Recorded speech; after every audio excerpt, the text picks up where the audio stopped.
saudara bersuka cita? Karena apa? Karena kita masih dapat supply firman Tuhan. Untung, kita lebih untung daripada mereka yang tidak mendapat supply minyak ya, atau LPG dan sebagainya. Boleh semua hal-hal itu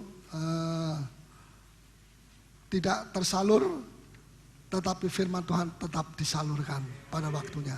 Makanan rohani kita, kehadiran saudara merupakan satu bukti bahwa saudara menghargai apa yang Tuhan berikan, supply firman Tuhan ini. Sebab manusia tidak hidup hanya dengan roti saja, tapi dengan setiap perkataan yang keluar dari mulut Allah. Amin. Saya masih lanjutkan mengenai keluarga, sebab keluarga ini adalah satu bagian yang paling penting, tapi juga paling rumit, ya, dan lebih banyak orang berjatuhan di daerah itu daripada soal ekonomi mungkin juga itu dan lain-lainnya. Dan sebab itu Alkitab mempunyai banyak catatan tentang kehidupan rumah tangga atau pernikahan. Nah, satu hal yang bijak jikalau kita mau meneliti itu sekarang.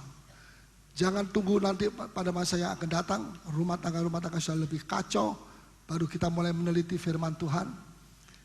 Sedia payung sebelum hujan. Siapa yang mau sedia payung? Angkat tangan. Bawa payung? Oh, mana payungnya? Haleluya. Ya, saking menggebu-gebunya orang tua umur 99 berapa? Masih begitu haus kepada firman Tuhan. Ya. Saya mau berbicara tentang kehidupan rumah tangga. Masih kelanjutannya, sebab isi dari gereja yang bermutu maupun gereja besar itu adalah rumah tangga. Tapi rumah tangga yang bagaimana? Rumah tangga yang dididik atau tidak? Rumah tangga yang diajarkan oleh firman Tuhan, itu yang kita ajarkan selalu kepada saudara-saudara. Sehingga itu pelajaran bukan berasal dari kami, bukan dari pendeta-pendeta, tapi daripada Allah. Dia mewahyukan kepada kita untuk disampaikan kepada umatnya. Dan ini bagian yang paling penting, paling bahagia kalau bahagia, dan paling tidak berbahagia kalau tidak berbahagia. Ya, tapi kita semua mau rumah tangga kita bahagia. Siapa yang mau rumah tangganya bahagia? Oh, puji Tuhan. Kalau saudara merindukan hal itu, pasti Tuhan akan memberikan kepada saudara. Asal saudara mau mentaati apa yang perintah Tuhan. Tidak sebegitu murah kita mau rumah tangga yang bahagia, kemudian tanpa kita bayar apapun. Maksud saya bukan bayar uang, bayar penyerahan diri, ketaatan, tidak setengah-setengah, ya, penundukan diri, kerendahan hati, menghormati satu dengan yang lain, ya, menganggap yang lain penting daripada dia, ya, istri menganggap suaminya lebih penting dari dia, ya, suami menganggap istri lebih penting daripada dia, dan sebagainya. Tetapi kenyataannya itu banyak tidak terjadi, karena dunia makin hari makin dicekoki dengan ego manusia, ya. Saudara, ada 3 poin yang saya akan berikan kepada saudara dalam pengajaran ini. Ada 5 hal yang seringkali dikeluhkan oleh istri. Saya minta supaya saudara pria-pria kencangkan ikat pinggang, sebab kita akan fly. Kita akan fly. Dan jangan bilang, Om Paulus ini kok khotbah tentang laki-laki. Saya ini laki-laki, saya yang kena ini. Enggak, bukan saudara lebih dulu yang kena, saya yang kena. Supaya saudara tidak terlalu merasa sakit. Ya, karena ini tidak akan menjadi pengajaran yang berhasil kalau saya sendiri penyalurnya tidak mengalami lebih dulu hal itu.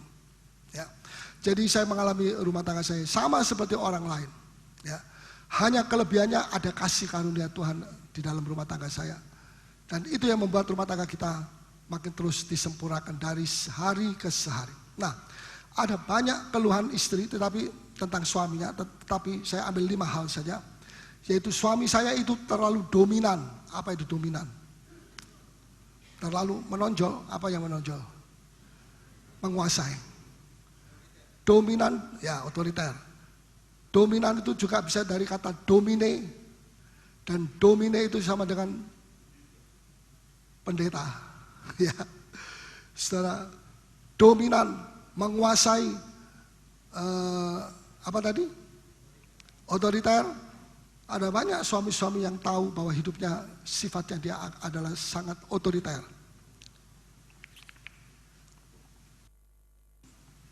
Tetapi dari hari ke hari terus saja begitu. Tidak ada perubahan. Apa sebabnya? Dia tahu bahwa dia otoriter, tapi dia tidak berhasil untuk melepaskan diri daripada apa yang namanya otoriter. Ya, itu berasal dari ego manusia. Sebab itu Yesus bilang, kalau kamu mau ikut aku, kamu mesti dihancurkan, disangkal lebih dulu egomu. Kalau tidak, ini jangan bilang iblis yang menjadi penghalang terbesar. Ego kita ini yang menjadi penghalang terbesar. Pada waktu iblis, ya sebelum dia jatuh, dia bukan iblis. Dia adalah salah satu kepala malaikat. Ya. Dia jatuh bukan karena manusia jatuh karena ada iblis yang menggoda. Tapi iblis jatuh atau Lucifer jatuh karena siapa? Ada Lucifer yang lebih besar? Enggak ada. Sebelum Lucifer jatuh, tidak ada satu malaikat pun jatuh. Yang mau jatuh itu bukan malaikat kecil-kecil. Sama seperti dalam kehidupan kita juga demikian. Ya. Tapi yang besar, yang kepalanya. Supaya apa? Sekaligus dia menyeret tidak 1-2 orang, tapi ratusan ribuan orang, sebab dia adalah seorang kepala malaikat. Mikail itu kepala malaikat. Dan sampai hari ini dia tidak pernah bertobat dan tidak pernah mau bertobat dan tidak punya insting kesenangan, kesukaannya untuk bertobat. Bahkan dia pergi kemana-mana untuk selalu menggoda manusia, mencobai manusia. Ya, tetapi dia sudah dikalahkan oleh Yesus di atas kayu salib, juta. Orang tanya, ya kalau sudah dikalahkan kenapa kok tidak dimasukkan neraka saja supaya habis perkara, tidak ada iblis ini, tidak ada iblis itu dan sebagainya. Tuhan itu bekerja melalui waktu. Kalau belum waktunya, Tuhan tidak akan nerobos begitu. Tuhan kita itu teratur. Ya. Tidak akan melalui. Dia tahu waktunya, makanya hati-hati, saudara. Jangan sampai waktu untuk pertobatan kita, pembaharuan hidup kita lewat, kita belum dibaharui, ya, kita belum lahir baru juga, ya, tidak punya minyak persediaan seperti 5 darah itu, dan akhirnya toh dia cari, dia bisa, dia dapat. Tapi ketika dengan minyak persediaan dia mau masuk pesta perjamuan kawin, ditolak. Kenapa? Aku sudah punya syaratnya, aku penuh ini, aku cari setengah mati di mana-mana, aku pergi beli di pasar sini, pasar apa baik-baik, pasar dan sebagainya. Aku sudah punya sekarang 5 darah itu mau nyerobot masuk. Mereka bilang tidak. Kamu tidak diizinkan masuk bukan karena kamu tidak bawa pelita dan minyak, tapi kamu tidak menghargai waktu yang Allah berikan kepada kamu. Kalau kamu menghargai waktu itu, waktu untuk mencari minyak, waktu untuk penuh Roh Kudus, waktu untuk bertobat, waktu untuk macam-macam, semua ada waktunya. Baca pengkhotbah fase yang ketiga, semuanya ada waktunya. Dan Tuhan mau kita pada waktunya itu kita menggenapi satu demi satu perjanjiannya. Nah, sebab itu saudara, kita mesti hati-hati ya, sebab hidup ini ya enak ringan kata Tuhan di dalam Matius 11, tetapi bukan tanpa tanggung. Keenakan, keringanan akhirnya lupa tanggung jawabnya. Ya, tidak. Tuhan mau supaya hidup kita enak, hidup kita ringan, tapi juga hidup kita disiplin dan menghargai setiap kesempatan. Hari-hari ini kesempatan apa? Untuk jiwa-jiwa baru diselamatkan. Besok untuk apa? Untuk doa dan sebagainya. Kita harus jangan sampai terlambat. Ya, dominan itu biasanya banyak suami-suami, tapi tidak semua suami ya sifatnya menguasai. Yang kedua, posesif, artinya memiliki.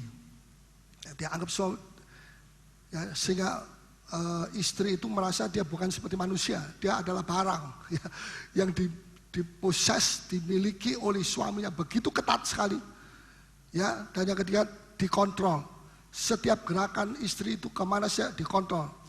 Ya, saya pernah beberapa tahun yang lalu pergi dengan suami istri, dengan orang lagi hamba Tuhan suami istri, tapi istrinya saja dengan anak-anaknya. Kemudian dia bercerita, karena kami satu mobil di Jawa, ya, dia bercerita, setiap saya pergi begini sampai di mana ada telepon, waktu itu handphone belum ada, ya, ada ada telepon, box telepon, saya mesti turun, saya mesti telepon kepada suami saya yang ada di kota A, ya, menyatakan bahwa saya selamat sampai di sini. Setelah itu jalan lagi sampai kepada satu tiang telepon lain, dia di luar kota ini. Dia ambil lagi, telepon lagi suaminya, hei suamiku sang raja, ya, aku sudah sampai di situ, selamat tidak kurang apapun. Saya bilang, sampai di mana terus begitu? Sampai di Surabaya. Oh, ini suami keterlaluan, saya bilang, ya. Dikontrol setiap gerakan istri. Mengontrol boleh, tapi setiap gerakan istri, nah ini tidak benar, ya, tidak benar. Dan seringkali istri-istri mengeluh karena dia merasa seperti manusia, bukan manusia, tapi seperti barang, benda yang mati yang dimiliki dan yang memiliki begitu posesif, begitu ketat, ya. Setelah bahkan juga ada suami-suami yang dikeluhkan oleh istrinya bahwa dia mempunyai waktu banyak untuk meeting. Kalau ada meeting dia harus pergi sore atau malam atau apapun, dia mesti pergi. Tetapi dia tidak punya waktu untuk istrinya. Dia punya waktu untuk pekerjaan, dia punya waktu untuk evaluasi, dia punya macam-macam pekerjaan-pekerjaan itu semua. Waktunya pekerjaan dia punya, tapi waktu untuk istri tidak punya. Saudara, suami-suami perlu memperhatikan ini. Jangan sampai istri saudara stres berat, ya, dan saudara jalannya gagah, tapi istrinya sudah miring, jalannya begini. Kenapa? Stres. Kenapa? Nah, tadi jawabannya, ya. Saudara mau jadi suami yang dominan? Amin. Amin. Pelan-pelan. Haleluya. Tak yakin kalau begitu, ya. Saudara mau jadi suami yang posesif? Tidak. Yang jawab jangan istri, suami, ya. Dikontrol terus. Kayaknya dia mengontrol istrinya itu cinta. Itu bukan cinta. Itu membuat istrinya stres. Belum tua sudah stres berat tadi dia. Karena dari segi ini, dari segi manapun dia kontrol. Ya sekarang kan gampang, ada banyak kontrol-kontrol pakai remote. Jadi istrinya dianggap kayak komputer, begitu. Ya, dan pengkritik. Nah, ini 5 hal yang dikeluhkan oleh para istri. Dan sekarang kita akan masuk satu demi satu. Ya, saudara, kalau Anda merasa seperti itu, Anda bisa mengalami kebebasan, tetapi dengarkan lebih dulu firman Tuhan. Firman Tuhan ini bukan sesuatu teori tentang ini, teori tentang itu, teori tentang manusia adalah monyet asalnya, asal-usulnya. Ya. Saudara, tidak demikian. Firman Tuhan ini harus menjadi sesuatu yang kita hidupi dan menjadi makanan rohani kita, menguatkan kita, mengubah kita, mengevaluasi kita, tidak merasa puas sebab kita menuju kepada kesempurnaan, ya. Dan pada saat-saat seperti itulah kita membutuhkan firman Tuhan. Ada seorang istri mengeluh, ya, dia berkata, setiap kali kalau suami saya itu pulang dari kantor, saya itu nggak tenang, saya itu bingung, ya, lihat sini bingung, lihat situ bingung, kayak orang kelimpungan begitu, ya. Apa sebabnya? Ceritanya adalah kalau setiap kali suami pulang dari kantor, pasti dia tanya, mengapa ini meja kok digeser ke situ? Mengapa ini kembang kok ditaruh di atas, kok tidak taruh di bawah? Mengapa spraynya kok tidak diganti? Ya, bahkan mengapa pembantu bisa pulang kampung? Nah, ini kurang sehat. Ini sesuatu yang perlu didiskusikan antara suami istri itu tentang mengapa ini, ya. Supaya ada satu dibicarakan tugasnya suami itu apa, tugasnya istri itu apa. Ya, jangan malah suami itu yang ngurusi pembantu. Itu tidak benar itu. Betul apa tidak? Siapa di sini yang suami-suami ngurusi pembantu? Angkat tangan, jujur. Tidak. Ya, yang ngurusi mesti istri, jangan suami. Semua mau dia urusi. Ya, ada tikus atau tidak, dia mau tangkap itu tikus sendiri. Ya, memang kelihatannya baik, tetapi kurang baik. Sebab seorang raja itu tidak ngurusi pembantu. Ya atau ya? Ya, ini. Puji Tuhan. Saya kalau saya bilang ya, amin, itu saya mendapatkan stimulasi, dorongan untuk lebih menyampaikan firman Tuhan dengan pertolongan dari Roh Kudus. Mau respon? Mau respon? Amin. Ya, tapi tidak usah dipancing-pancing lagi, ya. Tidak usah. Nah, saya harap suami-suami yang seperti ini tidak usah ditanya, karena pasti mereka tidak akan angkat tangan dan lagi malu. Saya yakin mereka yang pulang dari kantor yang biasanya seperti ini akan merubah kebiasaan. Orang itu tidak mau berubah, kenapa? Karena dia mengatakan ini bukan dosa. Memang ini saya tidak bicara soal dosa atau tidak dosa. Saya bicara soal kebiasaan yang buruk dengan kebiasaan buruk yang lain yang lebih buruk lagi. Dan jangan pikir bahwa neraka itu penuh cuma dengan dosa-dosa, tapi juga penuh dengan kebiasaan-kebiasaan yang buruk. Yang kita tahu itu tidak benar. Yang kita tahu membuat istri kita lebih stres. Sudah stres, lebih stres. Nah, apakah kita begitu berani untuk meneruskan praktek-praktek seperti itu? Kita mesti dilepaskan. Ya, kalau saudara mau hidup berbahagia, jangan membuat orang stres di dalam rumah tangga saudara. Sebab itu ada dalam tangan saudara. Rumah tangga itu bahagia atau tidak, itu ada dalam rumah tangga, di dalam tangan saudara. Ya, saudara bisa mengadakan sesuatu untuk membuat anggota keluarga tidak stres. Saudara juga bisa membuat sesuatu yang membuat semua anggota keluarga stres. Jadi seorang raja yang baik adalah raja yang tidak membuat rakyat stres, stroke, selesai. Ingat, kita itu adalah raja di dalam rumah kita. Jangan kemudian mentang-mentang tahu dia raja, maka dia kemudian presentasi di sana dan sebagainya. Jangan. Seorang raja itu diminta untuk keteladanan. Seorang raja itu diminta untuk bertanggung jawab. Kalau negerinya kacau, siapa yang mesti tanggung jawab? Rajanya toh, bukan wakilnya, bukan ini tuh. Jadi kalau rumah tangga kacau, jangan kita salahkan ini, salahkan istri saya ini memang bodoh, tolol, dan macam-macam. Anjing saya lebih bodoh lagi dan sebagainya. Dia suka menyerang, seperti Adam pada waktu dia jatuh, dia salahkan istrinya niru Adam, salahkan kepada setan dan sebagainya. Yang akhirnya kembalinya kepada diri Adam sendiri. Ya. Jadi saudara-saudara, kita jangan, kalau kita mau diperbaiki rumah tangga kita, langkah pertama yang kita mesti lakukan, suami, adalah tidak menyalahkan orang lain lebih dulu. Tidak menyalahkan anggota keluarga di dalam rumah tangga. Sebab bukan mereka yang tanggung jawab atas kapal itu. Kalau kapal itu nabrak es kemudian dia pecah jadi dua, siapa yang, bukan setirmannya juga, bukan kelasi-kelasi itu. Ya, tetapi kaptennya dipegang. Sebab kalau ada dua kapten dengan siapa lagi, misalnya ahli mesin dan sebagainya, nanti mereka saling menyalahkan. Ya, tidak boleh. Itu hanya ada satu.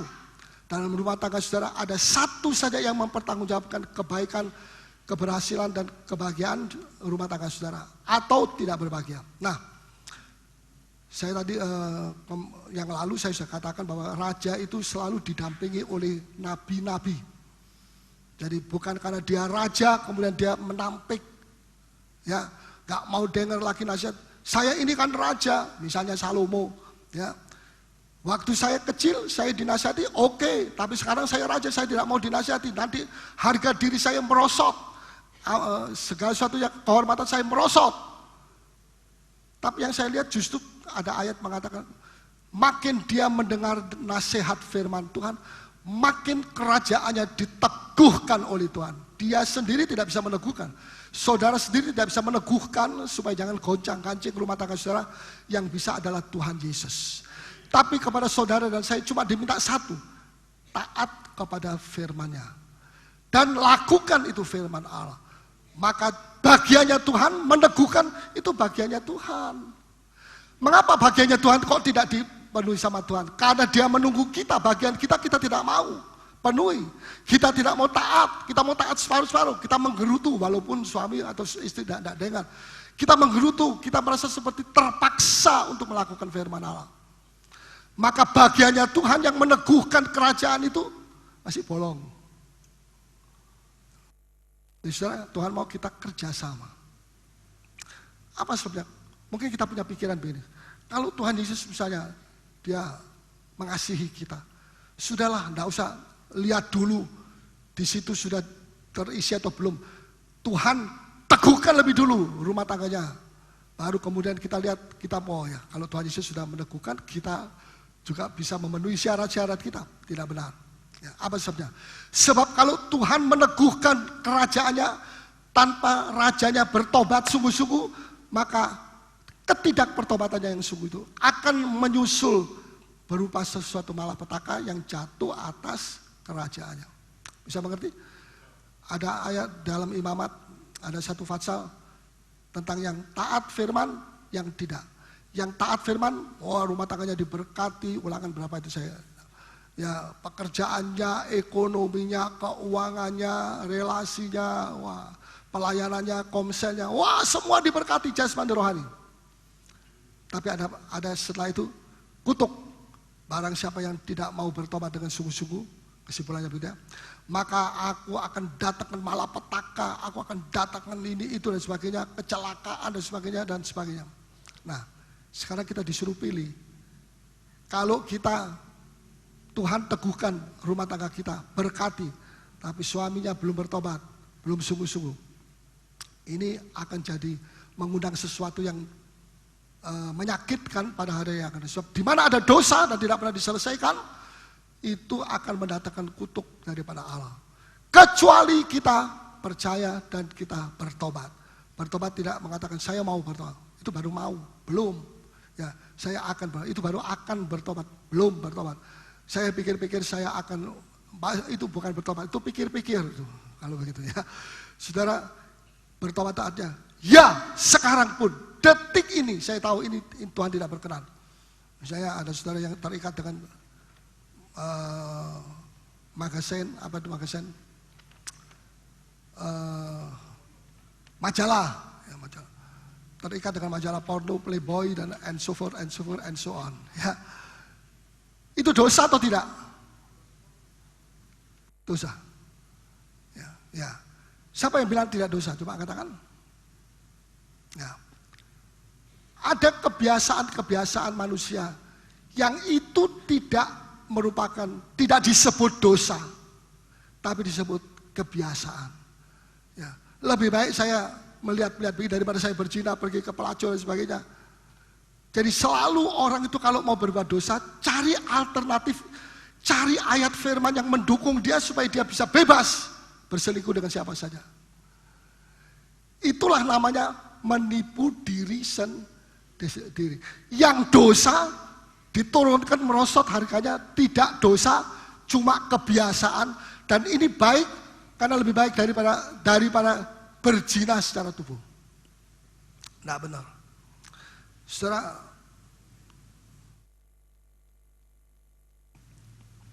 Alkitab berkata, bersihkan pikiranmu. Pakailah pikiran positif. Pakailah pikiran Kristus. Mana itu? Kalau kita isi terus otak kita, mata kita dengan hal-hal yang cabul, kapan kita bisa memakai positive thinking? Kapan kita bisa memakai otak kita ini untuk perkara, untuk menjadi seperti pikiran Yesus Kristus? Karena apa? Sudah dipenuhi dengan hal-hal yang najis. Apakah Tuhan mengatakan, ya, hei manusia, hei orang umatku, hendaklah hatimu suci? Tidak. Bukan cuma hatimu, seluruh hidupmu suci. Karena roh Allah ada di dalam kamu. Termasuk pikiran, kalau Rasul Paulus berkata, ya pikiran kita juga harus ditanggalkan, pikiran yang lama dan pikiran Kristus. Apa itu artinya? Pengudusan juga, saudara ya. Jadi jangan kita mau dihimbau oleh iblis untuk bisa berbuat dosa dengan syarat yang direndahkan untuk lebih mudah dan dengan sebutan sesuatu yang tidak menggemaskan, tidak menteror kita, dosa. Wah, itu dosa itu rasanya dengar dosa aja itu sudah, wah, jangan-jangan nanti saya menjadi penghuni neraka, saudara ya. Jadi kita mesti siasat iblis itu, kita mesti antisipasi dengan firman Tuhan. Nah, jadi sebagai raja kita harus menjadi teladan. Nah, lanjut. Ada seorang suami ditanya oleh seorang hamba Tuhan, apakah Anda mau kembali kepada istri Anda, atau apakah Anda mau istri Anda kembali kepada Anda? Saya mau. Lalu pendeta itu berkata, kalau kamu mau kembali kepada istrimu, nomor 1, kamu harus berurusan dengan 5 sifat tabiatmu yang jelek itu. Dia mulai mau marah. Dia mulai mengambil alasan-alasan Tapi pendeta dibilang tidak ada alasan yang lain. Tidak ada harga tawar-menawar. Harga mati. Kamu mau bertobat. Kalau kamu tidak mau atau kamu mau separuh-separuh, jangan kamu bertobat. Tetap kamu akan mendapatkan hal yang seperti orang yang tidak bertobat. Perhatikan ini, sebab Tuhan mau supaya kita menjadi teladan. Ya. Dan marilah kita merubah kebiasaan kita. Seringkali kita mau merubah, oleh sebab itu dijuluki dosa. Tapi kalau itu sudah dirubah jadi kebiasaan, kita mulai pikir-pikir, oh iya ya betul juga tahu, ya, betul juga itu. Lantas hati mau merubah itu nggak jadi lagi. Toh itu kebiasaan. Semua orang lain juga melakukan. Ya suami-suami di kantor saya itu, ya saya tanya jawab, dia bikin seperti pertanyaan begitu. Umumnya semua suami saya mengatakan itu perzinahan bukan dosa, itu hanya kebiasaan yang dari nenek moyangnya katanya. Tapi tidak bisa membuktikan siapa namanya nenek moyangnya. Saudara ya. Nah, harus ada usaha. Tapi usaha itu bukan usaha kekuatan kita sendiri, tapi kasih karunia Allah di dalam kita. Kalau saudara minta kasih karunia Tuhan, ya, kasih karunia Tuhan itu luar biasa. Kalau saudara memohonkan kepada Tuhan, kasih karunia-Mu Tuhan, berikan kepada saya. Untuk saya bisa merubah, menghentikan aktivitas kebiasaan yang jelek, yang dosa ini. Ya, maka kebiasaan itu akan dibersihkan oleh Tuhan. Ya, jangan bersikuku bilang, wah ini memang turunan kami sudah begini. Tidak. Jerih payahmu kalau engkau sungguh-sungguh taat kepada Tuhan, jerih payahmu tidak akan menjadi sia-sia. Jadi bukan labil diam saja, lantas dosanya hilang semua. Enggak, saudara. Coba kita baca ya, 1 Korintus 15. Ya, terima kasih. Ayat yang ke-58. Karena itu saudara-saudaraku yang kekasih, Ya. berdirilah teguh, jangan goyah, dan giatlah selalu dalam pekerjaan Tuhan.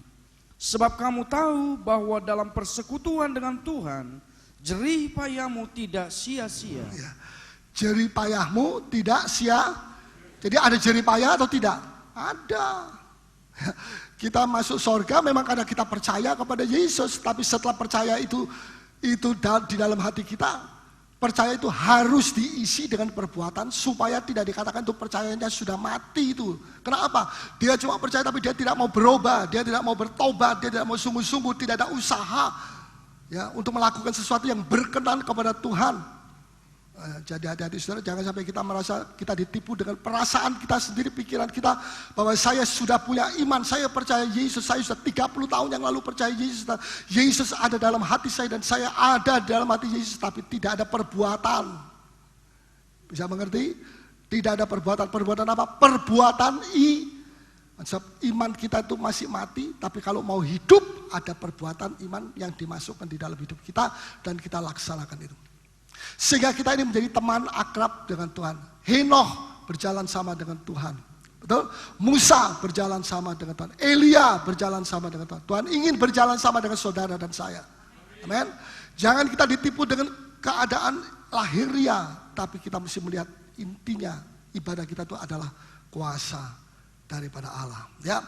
Jadi kalau suami-suami ada yang mengalami punya sifat-sifat seperti itu, ya saudara, mari kita mau merubah hidup kita. Bukan kita yang merubah, tetapi Tuhan yang merubah hidup kita. Amin. Sebab kalau kita merubah hidup kita, maka Tuhan akan memenuhi bagian daripada tugasnya Tuhan. Ya, sehingga ada istri-istri yang mengeluh, yang merasa tidak betah, ya karena dia diperlakukan seperti benda. Ya, seperti benda. Dia mengatakan harga dirinya sudah tidak ada, ya selalu was-was kalau suami pulang kantor jam 5 atau jam 4 atau kadang-kadang jam 11 malam. Itu lebih gawat lagi. Ya, merasa dimata-matai setiap gerak-geriknya. Ya, Apakah ini yang dimaksud dengan hendaklah istri itu tunduk kepada suami dalam Efesus 5? Tidak. Coba tolong bacakan Efesus 5 ayat 22. Masa orang disuruh tunduk sampai stres sampai mati? Ya tidak betul itu. Penundukan diri yang begitu tuh tidak disertai Roh Kudus tapi emosi. Ya. Kita bisa menundukkan orang dengan emosi kita juga. Efesus 5 ayat 22. Hai istri, tunduklah kepada suamimu seperti kepada Tuhan. Karena suami adalah kepala istri, ya, sama seperti Kristus adalah kepala jemaat. Ya. Jadi tunduk tapi bukan tunduk seperti yang tadi. Ya. Saudara, Tuhan mau supaya kita menundukkan diri, artinya menghormati. Jadi pada saat kita menghormati suami kita, kita itu sedang menghormati siapa? Itu Alkitab yang mengatakan, hei istri, tunduklah kepada suamimu. Seperti, kalau saya boleh tambahkannya, tunduklah kepada suamimu seperti tunduk kepada Tuhan. Begitu, kira-kira begitu ya. Sampai ini soal tunduk, tidak bisa kita lari dari tunduk, penundukan diri. Ya. Karena suami adalah kepala istri, sama seperti Kristus kepala jemaat. Jelas. Ya. Jadi saudara-saudara, ada istri-istri yang tiap hari ya banyak kesibukan yang lain, sehingga tidak ada waktu untuk suami juga. Itu tidak benar. Ya. Dia harus punya penundukan diri kepada suaminya juga seperti kepada Tuhan. Dia sudah menundukkan diri kepada Tuhan, tinggal tundukkan diri kepada suami. Lebih gampang menundukkan diri kepada suami setelah tunduk kepada Tuhan. Tapi jangan bilang sama papi, ya papi, saya mau tunduk kepada kamu ya, tapi saya masih mau belajar tunduk sama Tuhan. Berapa lama? 10 tahun. Jadi 10 tahun saya tidak tunduk sama kamu, gak apa-apa ya. Gak benar, ini tidak benar. Ya. Pada saat kapan saudara tunduk kepada Tuhan? Pada saat saudara tunduk kepada suami saudara, saat itu saudara sedang tunduk kepada Tuhan. Gak usah ngomong, oh Tuhan, saya sudah tunduk sama istri saya. Sekarang saya tunduk kepada, oh gak usah ngomong itu. Tuhan lebih tahu daripada kita. Amin. Tuhan lebih jelas daripada kita. Karena dia yang menulis firman Allah ini sekalipun melalui filpen daripada rasul-rasul dan sebagainya. Nah, jadi jelas sekali saudara bahwa apa yang kita lakukan terhadap keluarga kita, khususnya kepada istri kita, itu kena kepada Tuhan. Bisakah gereja bungkam dan tidak ngomong tentang rumah tangga? Saya merasa nanti saya dikejar tanggung jawab oleh Tuhan. Saya harus, ya, apalagi ini ada hubungannya dengan gereja yang berkualitas. Bagaimana bisa memiliki gereja yang berkualitas? Rumah tangga yang menjadi isi dari gereja itu harus rumah tangga yang berkualitas. Baru gereja itu menjadi gereja yang berkualitas. Bayangkan kalau gereja itu berisi rumah tangga yang bobrok. Tidak dilarang, yang masuk di sini banyak juga rumah tangga yang banyak masalah. Tetapi setelah mereka dengar firman Tuhan, mereka berubah, dan mereka dikuatkan, mereka dirubah oleh Tuhan, dibersihkan yang lamanya. Ya, berkualitas. Jadi gereja itu bukan terisi rumah tangga yang bobrok, tok, titik, enggak. Dari yang bobrok, dari yang rusak, dari yang apa saja. Masuk, dipulihkan, sebab salah satu ciri tanda syarat bahwa Yesus akan datang kedua kali adalah bapak-bapak harus dikembalikan hatinya kepada anak-anak, dan anak-anak kepada apa itu? Rumah tangga atau bukan PT, itu bukan PT, itu rumah tangga. Ya. Apa artinya hati bapak-bapak harus kembali kepada anak? Pemulihan. Jadi apa saja yang sudah dipulihkan tidak membuat Tuhan Yesus langsung datang kedua kali. Kecuali atau sampai dia melihat pemulihan antara dalam keluarga rumah tangga. Dan itu pemulihan terakhir. Kalau itu sudah terjadi, pemulihan terakhir. Maka kalau itu sudah terjadi, Yesus segera datang kembali. Saudara ya. Jadi apa saja boleh dipulihkan dan harus dipulihkan. Tapi selama rumah tangga belum dipulihkan, Yesus belum datang. Dan kesempatan makin sedikit, makin kecil. Kalau sampai habis, yang belum dipulihkan masuk 3,5 tahun zaman Antikris. Wah, mengerikan sekali. Saya bersyukur kepada Tuhan menyaksikan ada sebuah rumah tangga yang tidak pernah rukun, ya suami istri, dan sudah berkali-kali, berpuluh-puluh kali didoakan, tumpang tangan, ya apalagi kasih minyak, apalagi tumpang tangan, apa? Puasa, tetap yang satu pergi kerja, yang satu tidak. Apa yang terjadi pada hari-hari ini? Saudara itu datang, saudari itu datang. Saya kaget, saya dulu, wah, soalnya apa? Ini jiwa yang paling sulit. Tapi kalau bagi Tuhan tidak ada barang mustahil. Tuhan bisa pegang, jamah dia, dan sekarang dia datang kepada Yesus dan hidupnya dirubah oleh Tuhan. Amin. Ya, rumah tangganya dirubah. Tanpa saya pergi ke sana ngomongi lagi firman Tuhan, ya dan sebagainya. Itu sudah sering saya lakukan. Tetapi biarpun kita mau mengajar sampai dimanapun, kalau Roh Kudus, Roh pemulihan belum dicurahkan, belum bisa jadi. Mungkin masih ada sesuatu yang perlu dibersihkan. Tapi kalau itu terjadi, itu menunjukkan bahwa tidak ada alasan mengatakan rumah tangga saya lain tidak bisa diperbaiki begitu. Kayaknya rumah tangga Anda itu lebih dahsyat, lebih hebat dari rumah tangga ini. Ya, saya tidak yakin. Karena Tuhan kita sama. Tuhannya saudara itu sama. Tuhannya saudari ini sama. Tuhan saya pun sama.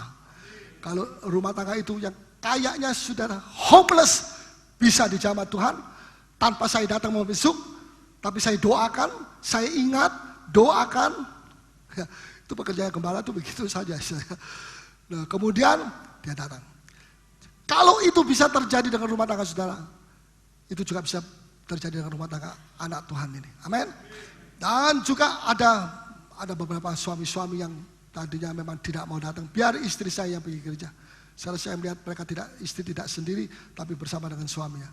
Dan tidak satu, banyak ini pada hari Minggu. Ya karena 5 kali kebaktian ada banyak yang di sini dan di situ. Tapi saya lihat itulah evaluasi kita harus sampai kepada rumah tangga kita dipulihkan. Katakan kiri kanan, maukah Anda rumah tangga Anda dipulihkan? Yang keras, ya. Puji Tuhan, Tuhan begitu baik. Ada seorang istri bilang begini, memang Pak, saya ini tidak diborgol dengan rantai. Tetapi pada kenyataannya itu ada Pak. Bukan rantai besi, tapi rantai dalam alam roh. Saya merasa itu. Saya terlalu ditindas oleh suami saya. Saya harap suami-suami kalau tidak menindas istri, oke-oke aja ya. Kok diam-diam suaminya? Oke-oke ya? Oke-oke ya? Ya, saya mau tahu siapa itu suami yang begitu cerewet, begitu penuh kritik, posesif, ya suka ngontrol, ya tidak punya waktu untuk istri, untuk anak. Itu dulu adalah saya. Ya saudara, itu dulu saya. Tapi sekarang Tuhan telah memperbarui setiap kali rumah tangga kami. Saya bilang Tuhan, saya khotbah, saya mengajar rumah tangga jemaat peta ditolong. Masa rumah tangga saya sendiri tidak? Oke, Tuhan bilang 7 kali lipat lebih nanti aku berikan kepada kamu. Luar biasa. Kalau saudara mau 7 kali lipat boleh, puasa doa 7 hari. Tapi tidak juga hanya dengan harapan kasih karunia Tuhan, itu juga sudah cukup. Nah, jadi saudara, dulu istri saya pegang keuangan, ya, dan segala sesuatu saya percayakan kepada ini tahun 70-an, gereja masih kecil, ya mungkin sudah bilang, ya saya mau tahu kesaksiannya, ya oke, sedikit-sedikit saja, jangan banyak-banyak ya. Saudara, lain kali nanti bisa, ya. Tapi seringkali kalau saya lihat uangnya sudah habis, kenapa kok habis ini? Kamu beli apa saja? Wah, kalau saya ingat itu saya merasa berdosa, minta ampun sama Tuhan. Padahal istri saya paling pintar kalau pegang duit, karena dia dulu pegawai toko. Tantanya itu pemilik tokonya. Ya, saudara, barang yang bekas pun bisa laku, harganya mahal. Gimana sih? Rupanya punya kasih karunia yang lain. Ya, Tuhan begitu baik sekali ya. Mari suami-suami. Ya tapi istri saya itu kalau pergi tidak tahu diri, pulangnya sampai jam 5 sore dari jam 5 pagi. Ya istri-istri yang tidak tahu diri, tahulah diri saudara. Bahwa saya adalah seorang istri, bukan seorang gadis. Sudah menjadi seorang istri. Ada suami, jadi saudara jangan nongkrong. Nanti suaminya marah. Dari gereja ya? Bukan, dari main judi. Nah, saudara, gereja selalu disalahkan ya. Kamu kalau terus-terus pergi gereja, ini dengar sendiri. Ya, tidur saja di gereja, bawa bantalmu dan gulingmu. Minta makan sama Om Paulus nu. Ya, saya kasih makan firman Tuhan. Haleluya. Nah, jadi setiap kali kalau istri saya itu pulang dari belanja, saya tanya, saya jadi pegawai douane. Saya bilang, beli apa saja? Oh beli ini. Mana notanya mana? Ya, kayaknya mau membantu. Ya mesti ada nota dong. Ini, ya ini. Kemudian berapa harganya? Ya itu di situ tuh tulis harganya. Ya. Ketika saya lihat harganya begitu mahal, saya bilang, loh kok yang mahal sekali ini yang kamu beli? Sisa berapa uangmu? Bam! Bertengkar soal uang. Dan saya lupa mengatakan darah Yesus. Mesti saya bukan tumpang tangan atas istri saya betul mengatakan Paulus ini dia mesti bertobat. Haleluya. Ya saudara. Ya. Itulah yang saya pernah alami. Dan sekarang saya melihat sudah lama saya alihkan keuangan kepada istri saya. Mengapa? Saya melihat kalau dia yang pegang lebih banyak. Kalau orang lain pegang lebih sedikit. Cari yang paling banyak dong. Ya, puji Tuhan. Kami belum sempurna, tetapi kami sedang ada di tengah jalan kesempurnaan. Menuju ke sana. Jalannya sudah benar, jangan belok kiri kanan. Kalau belok, wah, nanti masuk di sumber porong. air yang tidak pernah berhenti itu, saudara ya. Jadi saudara, kalau orang tanya sama saya, bagaimana rumah tangga Bapak Pendeta? Ya, aku sedang dalam tengah perjalanan. Dan jalan itu jelas, jalan kesempurnaan. Belum mencapai, tapi sudah ada pada jalan. Dan tidak boleh ganti rel yang lain. Kalau aku terus sampai hari terakhir di hidupku, aku sudah sampai kepada kesempurnaan. Ya, saya percaya saudara demikian juga. Amin. Perbaikan demi perbaikan memang harus. Ya masa ada orang tanya, masa Om Paulus belum sempurna?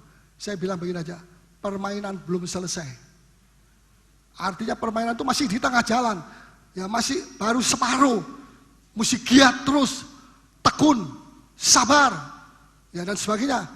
Maka sampai pada garis terakhir, Tuhan akan memperlihatkan kesempurnaan bagi orang yang mau taat dengan sungguh-sungguh. Taat sepenuh beda dengan taat separuh taat. Ya, orang yang separuh taat sama dengan tidak taat. Ya, sebab itu tadi saya katakan ini bahwa ciri pertama adalah dominan, menguasai. Saudara-saudara pernah diadakan, ya saya terus saja. Nah, siapa di sini yang D-nya tinggi? Coba katakan, dominenya tinggi. Dominannya tinggi. Siapa yang dominannya tinggi? Angkat tangan. Saya, nomor 1. Saya. Siapa lagi? Nah ini Otiel, niru bapaknya ini.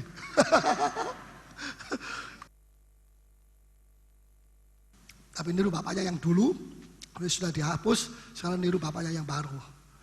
Ya, masih yang lama, Paulus ini dia jangan sudah bilang baru yang mana, tetap dia. Ya, puji Tuhan. Nah, makanya kalau saudara punya anak D-nya tinggi, jangan dikawinkan dengan gadis yang D-nya juga tinggi, sama-sama keras, kawin sama keras. Anaknya lahir keras. Kenapa anakmu kok bisa begini? Yo salahmu dewek, katanya, salahmu sendiri. Itu Pak. Dan ada orang kasih tahu sama saya ini D-nya tinggi, istri saya D tinggi, sama-sama anak saya D-nya lebih tinggi lagi. Waduh, bocoran tidak boleh sudah ya. Ya, tapi itu adalah kasih karunia. Nah, Tuhan mau supaya kita ini mengerti bahwa poin yang kedua ini sangat menentukan dalam rumah tangga kita. Apa itu? 1 Korintus 3 ayat 7. Kasih karunia. Coba tolong dibacakan. 1 Petrus 3 ayat yang ke-7.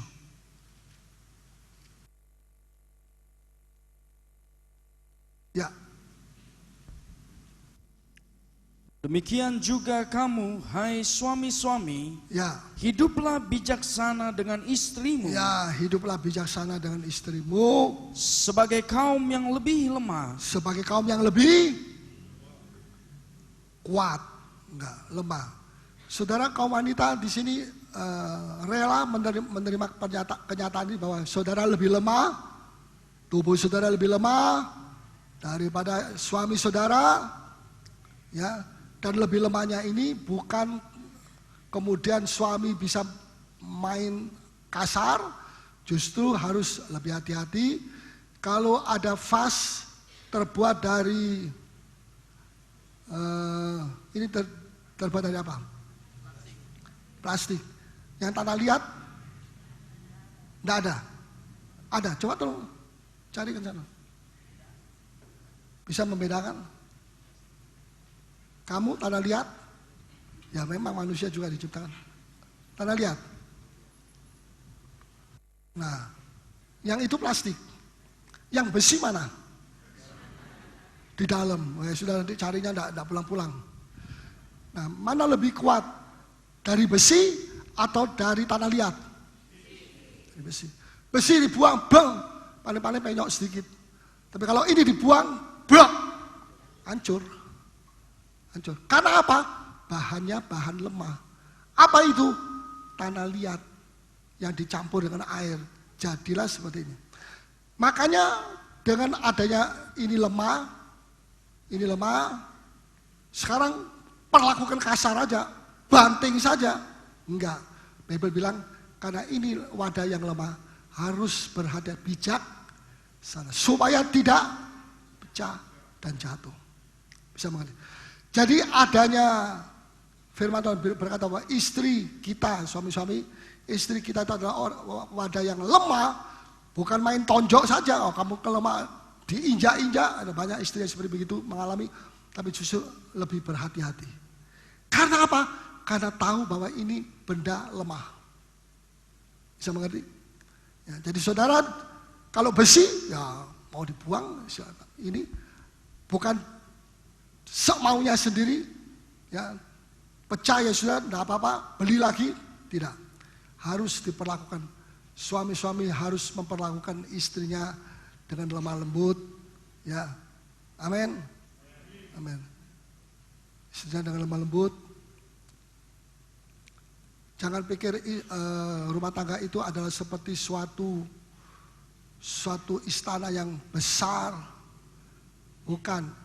Rumah tangga saudara itu seperti sebuah bingkil, saya bilang. Lebih cocok dikatakan bingkil. Apa yang rusak, sebab yang kawin dengan yang kawin ini bukan dua malaikat yang sempurna. Dua manusia yang tidak sempurna. Perlu bingkil untuk merubah, memotong, yang kepok-kepok dipukuli dan apa saja. Dilas. Sampai jadilah alat yang indah. Dari hanya yang sederhana. Nah, Tuhan mau seperti kita seperti itu juga, ya. Coba tolong terus bacakan, suami-suami hiduplah bijaksana dengan istrimu sebagai kaum yang lebih lemah. Terus, hormatilah mereka sebagai teman pewaris dari kasih karunia. Justru karena lemah harus bukan diinjak.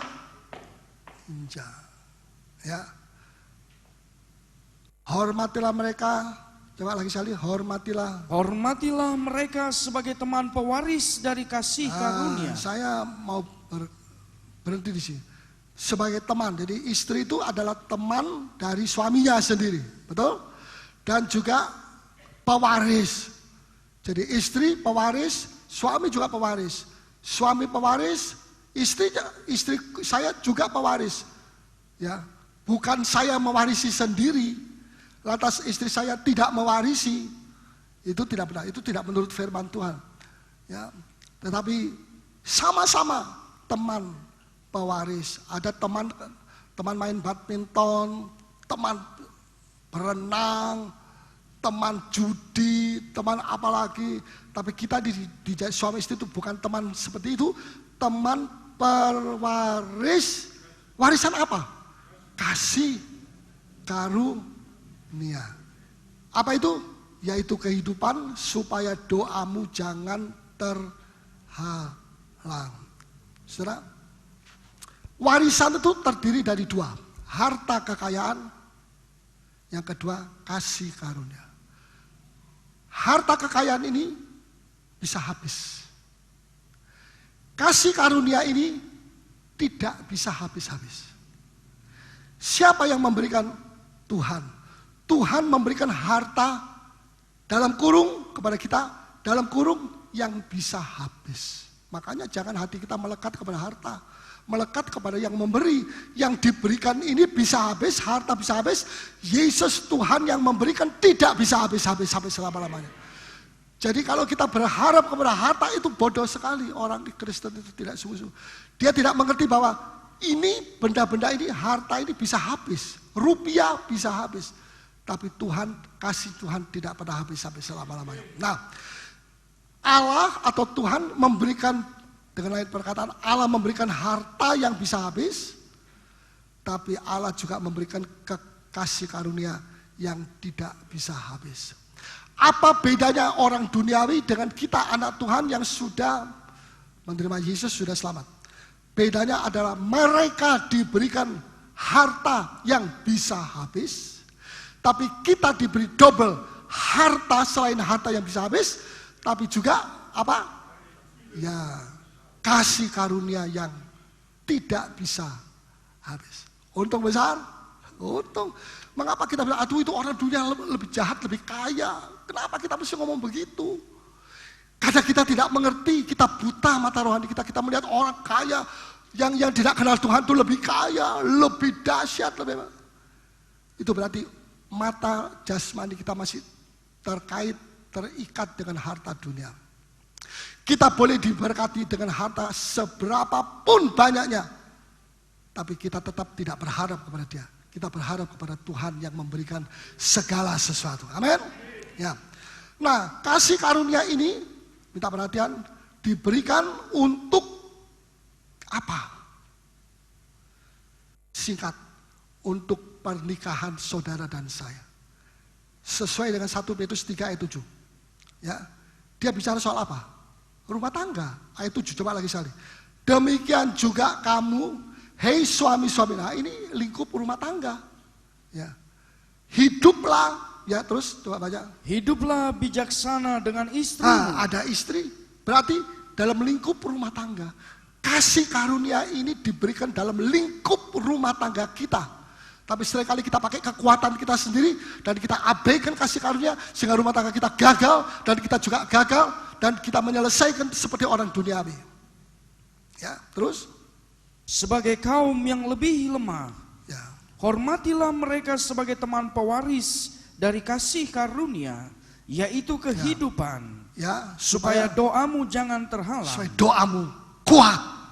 Haleluya. Orang yang menghargai kasih karunia itu doa-doanya kuat. Amin.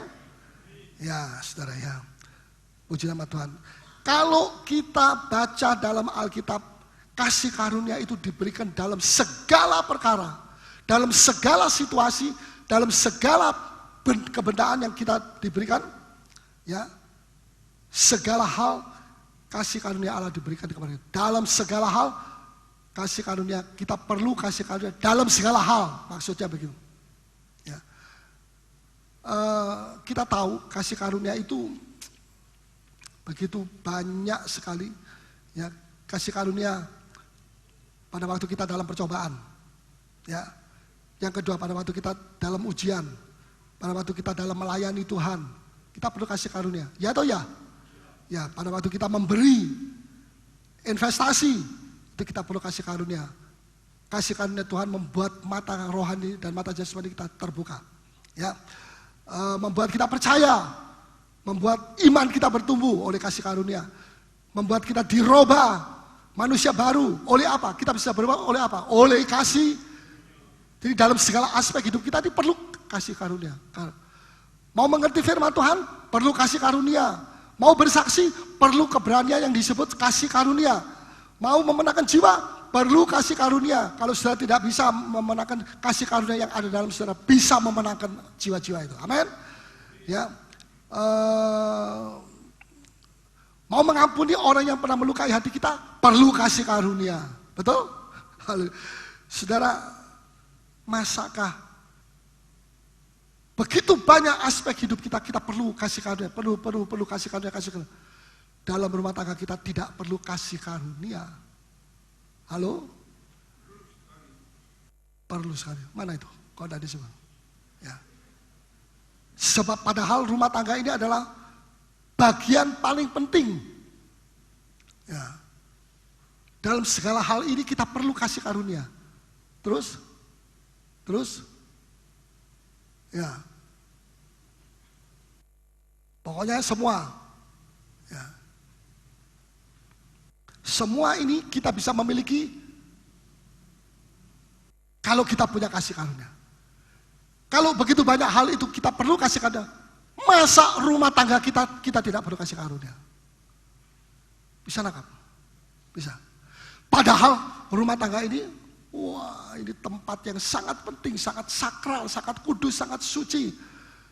Makanya banyak kali terjadi tercemar karena tidak ada kasih karunia yang suami-suami bisa minta seketika. Ya, istri-istri bisa minta seketika. Datang kepada dia, Tuhan berikan saya kasih karunia supaya rumah tangga saya rukun. Bisa. Ya. Amin. Mau coba? Coba saja. Nanti pulang saja di rumah. Ya, Tuhan memberkati saudara sekalian. Nah, kalau Anda sudah gagal dengan rumah tangga Anda, percayalah, Allah tidak pernah gagal dengan rumah tangga saudara.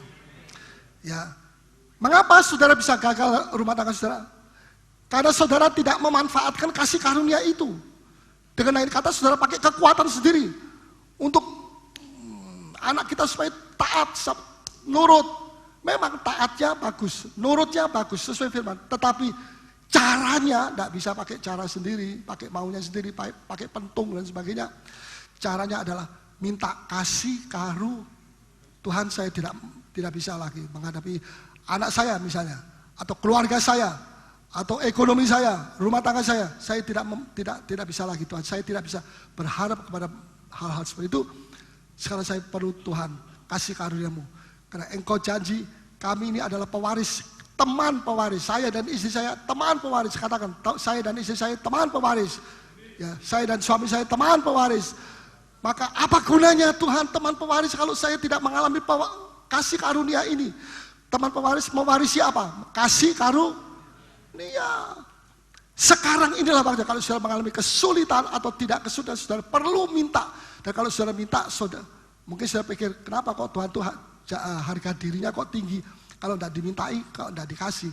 Bukan begitu, bukan soal harga diri. Tapi Tuhan tidak mau memberikan sesuatu kepada seseorang yang dia merasa tidak perlu. Bisa nangkap? Saya tidak perlu, saya bisa sendiri, kekuatan sendiri. Makanya banyak rumah tangga jatuh kacau karena kekuatan sendiri yang terus menerus dipakai oleh dia, sudah gagal, masih lagi gengsi, harga diri dan sebagainya. Mari kita robah sana. Tuhan, saya tidak mampu menghadapi suami saya misalnya yang belum bertobat, atau istri saya yang belum bertobat. Tapi ada janji Tuhan, saya adalah teman pewaris, dia belum bertobat. Tuhan, saya sudah bertobat, dia belum bertobat. Tuhan, janjimu teman, kami teman, berarti kami pasti satu saat akan dijadikan satu. Kalau enggak disebut teman, enggak kenal kok teman apa? Betul? Tuhan sudah plot lebih dulu. Ya, Paulus, Yedidia dan Febe itu teman. Mungkin berapa puluh tahun yang lalu, atau berapa ratus tahun. Saudara juga begitu. Ya, hanya tunggu waktunya tiba, nah baru Tuhan menyatakan bahwa saudara dijodohkan dengan ini. Itu sudah memang teman dalam rencana Bapak. Itu saudara itu memang sudah ditemankan untuk mewarisi, teman pewaris kasih karunia. Sewaktu-waktu apapun yang terjadi, saudara minta sama Tuhan. Tuhan, saya minta kalau Engkau memberikan kepada saya kasih karunia untuk bersaksi, untuk ampuni, untuk masa Tuhan tidak memberikan saya untuk rumah tangga saya yang jauh lebih penting, dan bagian yang terbanyak yang diberikan Tuhan kepada kita adalah rumah tangga. Betul? Haleluya, semoga Tuhan memberkati saudara sekalian. Haleluya. Saya tidak teruskan. Saya percaya Roh Kudus ada di sini. Yang penting tidak usah terlalu banyak, tetapi bawa pulang firman-firman ini. Baca lagi. Berdoa ya Tuhan. Saya yakin, saya lihat firman Tuhan ini benar. Kami teman, tapi kami tidak pernah teman. Kami selalu gegeran terus Tuhan. Ngomong sama Tuhan, Tuhan akan memberi kepada saudara. Amin. Kalau kita berani jujur, ya Tuhan aku tidak bisa Tuhan. Tuhan akan berikan. Sehingga rumah tangga yang harmonis di dalam Tuhan itu jangan sudah pikir asal usulnya tidak memang sudah harmonis. Oh, sama sekali tidak. Banyak rumah tangga yang hancur tapi akhirnya dipulihkan oleh Tuhan. Sebab kasih karunia Tuhan lebih dari segala sesuatu yang. Amin. Mari kita bangkit diri semua, kita datang kepada Tuhan. Haleluya.